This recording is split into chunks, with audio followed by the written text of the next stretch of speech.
দিনটা ছিল মহালয়ার পূর্ণলগ্ন। মায়ের পুজোর জন্য পুরোহিত গিয়েছেন বাজার করতে। বাজারে গিয়ে তিনি লক্ষ্য করেন একটা ছোট্ট মেয়ে গায়ে কালো রং আর চোখে লাল রং মেখে দেবী কালীর মতো সেজে সবার কাছে ভিক্ষা চাইছে। ভিক্ষা চাইতে চাইতে সে সেই পুরোহিতের কাছে এসে বলে, আমায় একটা টাকা দিবি, দুদিন ধরে আমি কিচ্ছু খাইনি। কিন্তু পুরোহিতের এসব ভালো লাগে না। তিনি ওই বাচ্চা মেয়েটাকে ধাক্কা দিয়ে সরিয়ে দিয়ে বলেন, যা কাজ করে খা। উত্তরে তখন ওই মেয়েটা বলে, কাজ না পেয়েই তো ভিক্ষে চাইছি। এই বলে সে সেখান থেকে চলে যায়। পুরোহিত তার পছন্দ মতো মায়ের ভোগের জন্য সমস্ত সামগ্রী কিনে মন্দিরে চলে যান। কালীপুজো দীপান্বিতা অমাবস্যা ছাড়া প্রতিটা অমাবস্যায় মায়ের পুজো হতো অন্ধকারে। সেই নিয়ম মেনে অন্ধকারে মায়ের পুজো করছিলেন সেই পুরোহিত। হঠাৎ তিনি দেখেন মহাদেব আছেন কিন্তু মা নেই। পুরোহিত তখন ভাবলেন মা তো কালো, তাই অন্ধকারের সাথে মিশে গিয়েছে, তাই তাকে দেখা যাচ্ছে না। সঙ্গে সঙ্গে তিনি ঘিয়ের প্রদীপটা মায়ের সামনে এগিয়ে নিয়ে যান। তখন তিনি দেখেন সেখানে সত্যিই মা নেই। এই দৃশ্য দেখে পুরোহিত ভয় পেয়ে পিছিয়ে আসেন। তার গা শিউরে ওঠে। তখন সেখানে ছমছম আওয়াজ হয়, মনে হয় কেউ যেন হেঁটে আসছে। সেই অন্ধকারের মধ্যে ফুটে ওঠে মায়ের মুখ। মা সেই পুরোহিতকে বলেন,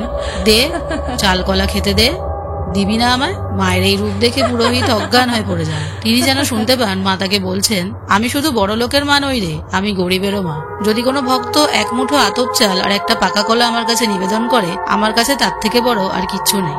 বলছি খাস কলকাতার বুকে অবস্থিত জীবন্ত কালী মা শ্যাম সুন্দরীর কথা। জয় মা।